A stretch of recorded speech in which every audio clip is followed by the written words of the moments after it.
بہت زیادہ لوگ پوچھتے ہیں حضرت استخارہ نکال کے دے دیں استخارہ.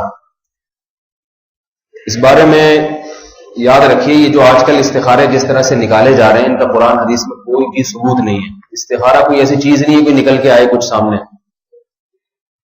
پہلے میں بتا دیتا ہوں صحیح استخارہ ہے کیا, جو حدیث سے بخاری اور مسلم کی صحیح حدیث سے ثابت ہے. وہ یہ ہے کہ آپ صلی اللہ علیہ وسلم نے حکم دیا ہے کہ جب کوئی اہم کام ہو 2 رکعت پڑھی جائیں, 2 رکعت نفل نماز.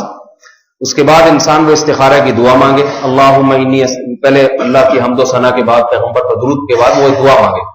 اس دعا کے الفاظ ہیں اللہم انی استخیرک بعلمک واستقدرک بقدرتک واسألک من فضلک العظیم فإنک تعلم ولا اعلم وتقدر ولا اقدر انت علام الغیوب. کہ اللہ میں تجھ سے تیرے فضل کا سوال کرتا ہوں, تجھ سے تیرے علم کے حساب سے سوال کرتا ہوں, کیونکہ تو جانتا ہے میں نہیں جانتا, تجھے قدرت ہے مجھے نہیں ہے. کیونکہ انسان اسی چیز میں استخارہ کرتا ہے جس میں پتہ نہیں ہوتا کہ کیا کیا جائے کیا نہ کیا جائے. تو اپنا علم اللہ کے سپرد کر رہا ہے کہ تو زیادہ بہتر جانتا ہے.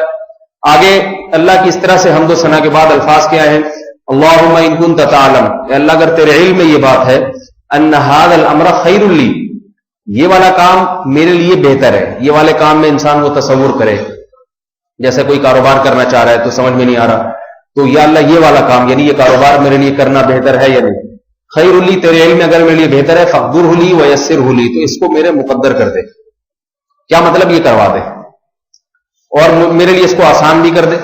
اس میں کہیں یہ نہیں کہ اللہ خواب دکھا دے پھر اس میں گرین سگنل دے دے جس سے پتہ چلے کہ ہو جائے, یا نیلا لال سگنل آئے تو اس سے پتہ چلے کہ نہیں ہو, یا کوئی ایسا دکھا دے.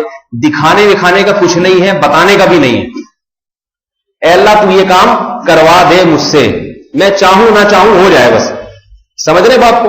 وَإِن كُنتَ تَعْلَمُ, اور اگر تیرے علم میں یہ بات ہے, ان ھذا الامر شر لی, یہ کام میرے لیے نقصان دہ ہے, فی دینی و معاشی و عاقبت امری, دین دنیا اور آخرت انتہا کے اعتبار سے یہ نقصان دہ ہے, تو فصرف عنی وصرفنی عنہ, اس کو مجھ سے دور کر دے, مجھے اس سے دور کر دے. کیا مطلب یہ کام میرا نہ ہو سکے. پھر ثم اقدر لی الخیر حیث کان, جو پھر بہتر ہو وہی مقدر کر دے. یہ دعا ہے, یہ اللہ سے مشورہ نہیں طلب کیا جا رہا. مشورے کو استشارہ کہتے ہیں, استخارہ نہیں کہتے. استخارہ کا مطلب اللہ سے خیر طلب کرنا. اس سے ہوگا یہ کہ وہ کام اگر بہتر ہوا تو مقدر ہو جائے گا, چاہے آپ نہ بھی چاہیں, اور اگر بہتر نہیں ہوا تو آپ کوشش کریں گے تو بھی نہیں ہوگا. اس میں کچھ نہیں ہے کہ مولوی صاحب آپ کو بتائیں گے یہ کر لو اور فلانا بتائے گا کہ نہیں کرو. نہ مولوی صاحب بتا سکتے ہیں, نہ آپ بتا سکتے ہیں, نہ کوئی بزرگ, نہ پیر مرشد, کوئی بھی نہیں بتا سکتا. اور اللہ بھی نہیں بتائے گا. بتا سکتا ہے مگر بتائے گا نہیں, کیونکہ اللہ نے وحی کا سلسلہ ختم کر دیا. صحیح ہے نا.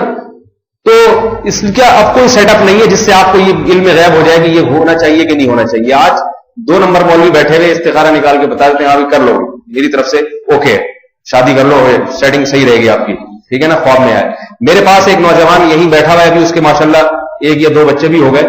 جب اس کی شادی ہو رہی, اس کو کوئی لڑکی پسند تھی, میرے پاس آیا, کہہ رہے میں نکاح کا پیغام بھیجا ہے, لڑکی بھی راضی میں بھی راضی, مگر وہ لڑکی والوں نے اپنے مولوی صاحب سے, مولوی بھی آج کل اپنے ہر ایک کے اپنے الگ سے سیٹ اپ چل رہا ہے, یعنی وہ ہمارے والے مولویوں کو نہیں مانتی, انہوں نے اپنے والے مولوی سے استخارہ نکل, یعنی میں ان کا والا تھا ان کے خیال میں.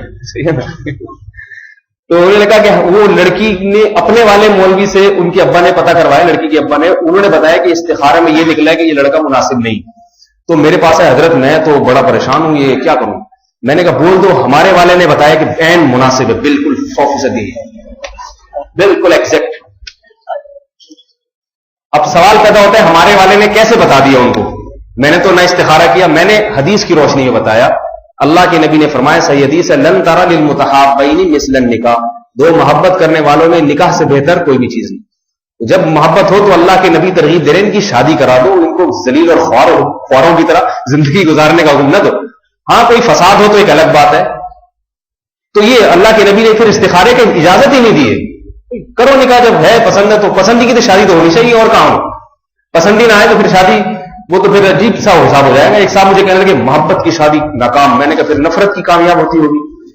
کیا خیال ہے, محبت کی اگر ناکام ہوتی ہے تو پھر نفرت کی زیادہ, جس سے جتنی چڑیل ہو اس سے شادی کرے آپ. تو شادی ہوتی محبت کی, لیکن یہ پہلے سے محبتیں پیدا کرنا یہ حرام ہے, یہ ذہن میں رکھیے. کہیں آپ سیٹنگ ویٹنگ شروع کرنے جا کے یار پہلے ذرا سیٹنگ ہو جائے محبت, یہ پھر یہ جائز نہیں ہے. نامحرم سے باتیں کرنا یہ پھر ناجائز. ایک غیر اختیاری نظر پڑ گئی ہے, غیر اختیاری محبت ہو گئی, تو اگر ممکن ہے تو شادی کرے, نہیں ممکن ہے تو دماغ وہاں سے ہٹائے. پھر لٹکا کے نہ چھوڑے اپنے آپ کو، دائیں بائیں ایک طرف ہو جائے فوراً. تو استخارے میں کچھ نکلتا نہیں ہے، کچھ بتایا نہیں جا سکتا. استخارے کا مطلب اپنا معاملہ اللہ کے سپرد کر دینا. اللہ بہتر ہے کر دے تو ٹھیک ہے، بہتر ہے تو کر دے. دوسری بات یہ کہ شریعت میں مشورے کی اہمیت استخارے سے زیادہ ہے. آج لوگ استخارے کو زیادہ اہم سمجھتے ہیں، مشورے کو کم اہم سمجھتے ہیں. اگر آپ نے مشورہ کر کے کام کیا اور استخارہ نہیں کیا، نقصان کا اتنا اندیشہ نہیں ہے. لیکن صرف استخارہ کیا، مشورہ نہیں لیا، نقصان کا اندیشہ زیادہ ہے. کیونکہ مشورے کا حکم اللہ نے قرآن میں دیا ہے، وہ امرہ شورا بینہم، فرمایا ہر اہم کام یہ مشورے سے کرتے ہیں. تو کاروبار، بزنس، شادی بیاہ، یہ سب اہم کام ہے، مشورے سے کرنا چاہیے. اور دوسری بات یہ، قرآن میں سورہ شورا عربی میں مشورے کو کہتے ہیں، مشورے کے نام سے پوری سورت نازل ہوئی ہے قرآن میں. استخارے کے نام سے کوئی سورت نازل نہیں ہوئی ہے. اتنی اہمیت کہ اللہ نے سورت کا نام ہی مشورہ رکھ دیا، سورہ مشورہ. شورا کہتے ہیں مشورے کو. کتنی اہمیت دی تو اللہ تعالیٰ نے مشورے کی. دوسری تو مشورہ بھی کسی اس فیلڈ کے ماہر آدمی سے لیا جائے. میرے پاس فون آتا ہے انگلینڈ سے، جاپان سے، ایک صاحب کا، جی وہ میں یہ کام کرنا چاہ رہا ہوں ایکسپورٹ، آپ کا کیا مشورہ ہے؟ میں نے کہا میں نہ کبھی جاپان گیا، نہ میں نے کبھی کنٹینر اتنی تفصیل کے ساتھ دیکھا ہے. تو ہم نے الیاس قادری کا، جو طاہر القادری صاحب کا کنٹینر بس دیکھا ہے ہم نے، تو ہمیں کنٹینر بھی نہیں پتا. بڑے وی آئی پی قسم کا سنا، شاور، اٹیچ باتھ روم، سارا سیٹ اپ تھا وہاں پہ. تو ویسا کنٹینر ہم نے، اس کے علاوہ ہم نے کنٹینر بھی زیادہ نہیں دیکھے. تو ایسے آدمی سے مشورہ لو جو اس فیلڈ کا ماہر ہے، وہ آپ کو صحیح مشورہ دے گا. تو مشورے کی اہمیت شریعت میں زیادہ ہے. مشورہ کریں، پھر احتیاطاً استخارہ بھی کر لیں. تو پھر کرنا وہی چاہیے جو سمجھ میں آ رہا ہے. کوئی مولوی جو ہے نا آپ کو نہیں نکال کے دے سکتا کہ ریڈ سگنل یا وائٹ سگنل. تو میں نے اس نوجوان کو بھی کہا، میں نے کہا بھائی میری طرف سے استخارہ کیا نکلا ہے، اوکے. تو آپ جب جائیں گے تو آپ اپنے مولوی کی پیش کریں گے، وہ اپنا والا مولوی، تو دونوں کا جب ہوگا ٹکراؤ تو پھر پلس مائنس کے بعد زیرو جواب آئے گا. لہذا جہاں سے چلے تھے وہیں آگے کھڑے ہو جائیں گے. مطلب یہ کہ شادی تو کرنی تھی تو وہ شادی ہو جائے گی. تو آپ ان کو کہتے ہیں کہ ہمارے مولوی صاحب نے اوکے کر دیا.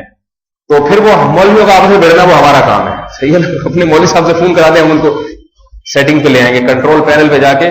ڈیلیٹ ویٹ تو ہم کرتے نہیں، لیکن بہرحال دوبارہ سے ری اسٹارٹ کریں گے، سیٹ ہو جائے گا انشاءاللہ. تو اب پھر وہ کیا ہوا، بڑی مشکل، انہوں نے بہرحال شادی الحمدللہ. میں اگر ایسے کہہ دیتا نا یہ استخارہ غلط ہے تو نہیں مانتے. تو میں نے یہ کہا کہ میں نے بھی استخارہ کیا، اس میں اوکے نکلا ہے. پھر سمجھ میں آیا کہ بھائی یہ والے مولوی تو یہ بھی آخر مولوی تو یہ بھی ہے. تو ورنہ اس کی شادی نہیں ہوتی. اور ماشاءاللہ ہنسی خوشی زندگی گزار رہے ہیں. حالانکہ استخارے میں نیگیٹو آیا تھا، بڑی خوشی، زیارت بھی کرا دیتا آپ کو یہاں میں ان کی. ابھی کھڑے ہوئے دیکھ بھی رہے ہیں، بیان بھی سن رہے ہیں. تو لیکن ناراض نہ ہو اس لیے میں زیارت نہیں کرا رہا. تو میرے پاس جو استخارے کے لیے فون کرے گا نا، میری طرف سے یہ جواب ہے، سمجھ رہے ہیں؟ تو یہی جواب ہے. اس لیے مجھے استخارے کے لیے فون نہ کیا کریں، اور کسی کو بھی نہ کیا کریں. 2 رکعت پڑھ کے خود استخارہ کیا، باقی نتیجہ اللہ پہ چھوڑ دیا. اللہ تعالی ہم کو اتباع سنت کی توفیق عطا فرمائے، بدعات سے بچنے کی توفیق عطا فرمائے. الحمدللہ.